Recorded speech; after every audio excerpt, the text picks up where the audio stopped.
Welcome to Super Talks clips. आपके पास समय है कम पर हमारे पास कंटेंट है ढेर सारा। इस चैनल में आप शॉर्ट, क्रिस्पी, इंटरेस्टिंग कहानियां सुनने वाले हैं। इसके साथ साथ कुछ ऐसी चीजें जो कि आपको लाइफ में ना ही ग्रो कराएंगे बल्कि मोटिवेट भी करेंगे। Don't forget to subscribe for more such videos. Enjoy the show. मैं चाह रहा हूँ कि सूरदास जी की कोई छोटी सी ब्रीफ या कोई बहुत सुंदर। हुआ क्या, अष्ट छाप के सखा ठाकुर जी की सेवा में रहा करते थे, जिसमें से एक सूरदास बाबा भी। तो एक बार निर्णय लिया गया कि चलो आज सूरदास बाबा से बड़ा आनंद लिया जाए। सूरदास बाबा जन्मांध तो थे ही, ऐसे तो हम आप सब परिचित ही हैं। थोड़ा सा महाराज जी बता दीजिए, जो लोग परिचित नहीं है सूरदास जी महाराज के बारे में, थोड़ा सा एक ब्रीफ दे दीजिए। सूरदास बाबा का जन्म रुनकता के पास हुआ और वो जन्म से अंधे थे। तो जैसे ही जन्म हुआ तो पिता ने तुरंत माथा ठोक लिया कि ये मेरे घर में क्या हो गया। एक तो वैसे ही मेरे पर धन का बड़ा अभाव है और ऊपर से एक ऐसा बच्चा और जीवन में आ गया जो अंधा है। देखो, भगवान जिसको भक्ति प्रदान करना चाहते हैं ना, तो संसार से उसका मोह शुरुआत से ही तुड़ाना शुरू कर देते हैं। संसार उससे शुरू में ही छीन लिया जाता है। तो पिताजी बड़े चिंता में रहते थे कि क्या होगा। अब तो कोई भी बात हो, घर में कोई भी कलह हो, तो एक ही बात बोले, इससे बढ़िया तो तू मर जा, कहीं चला जा। तो सूरदास बाबा बोले, पिताजी सच्ची में भेज दोगे हमें, अगर हम कहीं जाना चाहें तो? बोले हाँ, चला जा। लेकिन पिता के बातों में ना दृढ़ता दिखाई नहीं देती थी। एक दिन एक राजा का राज्य आदेश हुआ और सूरदास बाबा के पिताजी को उस फैसले के लिए बुलाया गया और सूरदास बाबा के पिताजी ने वो फैसला लिया और वो उचित निर्णय लिया। तो राजा ने खुश होकर सूरदास बाबा के पिताजी को कुछ सोने की अशर्फियां प्रदान करी।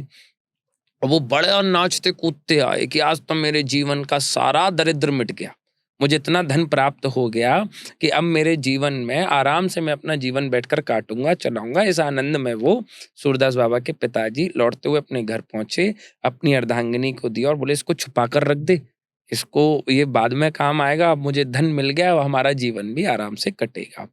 उन्होंने भी बड़ा दुबका के उस पोटली को कहीं ना कहीं रख दिया।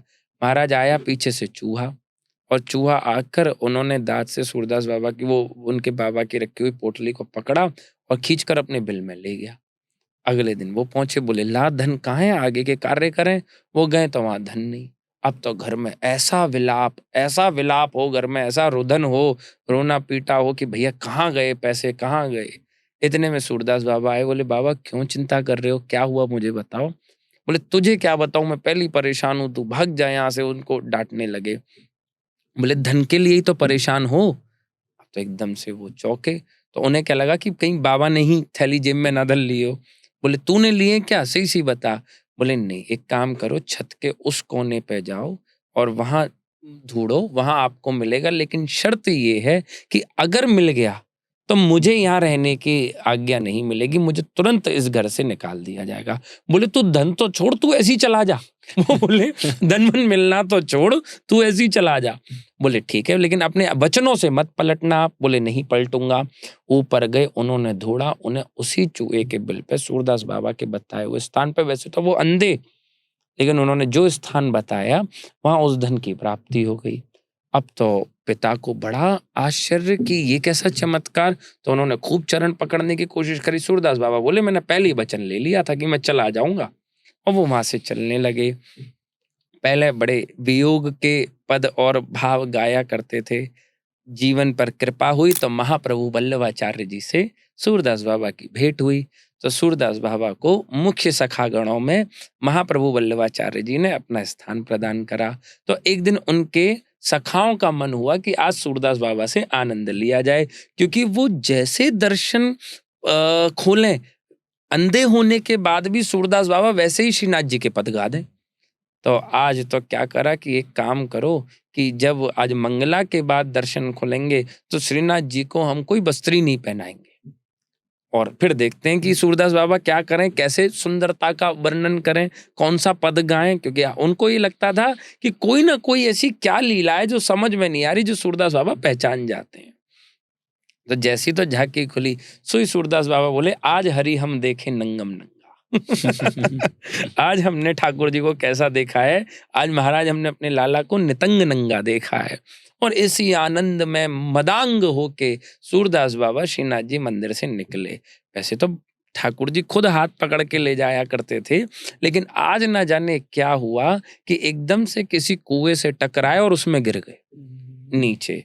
अब गिर गए तो वो तो आज अभी भी उस भाव में। एक दिन बीत गया, 7 दिन बाद जाकर वो जब दर्शनों की हल्की सी चेतना टूटी। आप कह रहे थे ना दर्शन ये होता है दर्शन। 7 दिन तक उनको यही होश नहीं कि मैं कुएं में पड़ा हूं। 7 दिन बाद जब वो दर्शनों की चेतना टूटी, तब उन्हें ध्यान आया कि मैं क्या कहाँ हूं। तो ध्यान आया तो उन्होंने टटोला तो पता लगा कि मैं किसी कुएं में गिर गया हूं। तो बोले ठाकुर जी तुम्हारा ही भगत हूं, आओ और बचाओ, मैं जो यहाँ पड़ा हुआ हूँ। एक दिन बीत गया, ठाकुर जी नहीं आए। दूसरा दिन बीत गया, ठाकुर जी नहीं आए। तीसरे दिन सूरदास बाबा को गुस्सा आ गई। बोले वैसे तो मैं करुणा निधान हूं, मैं दया निधान हूं, मैं ये हूं, मैं वो हूं, मुझे 3 दिन हो गए यहाँ आपको पुकारते पुकारते, अब आ क्यों नहीं रहे हो। सोई किशोरी जू ने ठाकुर जी की तरफ देखा। बोले क्या मतलब है, तुम जा क्यों नहीं रहे हो बचाने। बोले मैं नहीं बचा रहा। बोले हटो, तुम नहीं बचाओगे तो मैं जा रही हूँ। सोई ठाकुर जी मुस्कुरा गए कि वो खुद नहीं आना चाह रहे थे, प्रिया जी के साथ उनके, क्योंकि वो उद्धार करना चाहते थे। अहम भक्त पराधीन। बोले चलो ठीक है। अब वो आगे आगे श्री जी, पीछे पीछे ठाकुर जी। सुई जैसी सूरदास बाबा के करीब पहुंचे तो सुई ठाकुर जी चीख के बोले, देखो किशोरी जू संभल के आगे चलियो, है ना, जे अंधिन की पकड़ मैंने सुनी है बहुत पक्की हो गए, ठीक है, कहीं आपके चरण पकड़ लिए तो छोड़ेगो ना है। सूरदास बाबा समझ गए कि अब तो जुगल जोड़ी सरकार दोनों स्वयं आई है। तो जैसी कुएं में थोड़े आगे चले, आज देखो 2 पग की दूरी रह गई है, नहीं जाते बच के रही हो, जाने पकड़ लियो तो फिर छुड़ा ना पाओगी। सो ही सूरदास बाबा ने किशोरी जी के चरण पकड़ लिए कि आज तो मेरे जीवन का उद्धार हो गया कि आप आ गए। आज के दिन के लिए ही सारे मेरे यत्न प्रार्थनाएं सब कुछ थी। तो किशोरी जी बोली अच्छा चल बाबा। तो किशोरी जी ने ऐसे हाथ फेरा सिर पे। जैसे ही बाबा के सिर पे हाथ फेरा, वैसे ही उनके नेत्रों का प्रकाश वापस आ गया। बाबा ने चकाचक दोनों प्रिया प्रियतम के दर्शन करे। और करते करते जब पकड़ रखा था ना, तो एक उनके नुपुर का टुकड़ा, पायल का टुकड़ा सूरदास बाबा के हाथ में रह गया था। तो किशोरी जी बोली मेरी पायल का टुकड़ा तो वापस करो। सो सूरदास बाबा बोले मैं कैसे मानूं कि ये आपकी पायल का टुकड़ा है। बोले अरे मैं कह रही हूँ ये। बोले नहीं, मुझे दूसरा चरण भी दिखाओ, मैं तब मानूंगा कि ये आपकी पायल का टुकड़ा है। श्री किशोरी जी ने दूसरा चरण आगे करा। खूब सूरदास बाबा ने उनके श्री चरणों में अपनी नाक रगड़ी। किशोरी जी बोली मैं तेरे से इतनी प्रसन्न हूं, तू मुझसे आज कुछ मांग ले, मैं तुझे कुछ देना चाहती हूँ। तू तू मांग, तू क्या चाहता है, तू क्या सोचो। किशोरी जी देने पर आए तो क्या ना दे दें। जिनका वो तो ठाकुर जी की अधिकारी, अगर कृष्ण संपत्ति है तो संपत्ति की मालकिन कौन है तो श्री राधा रानी ही ना।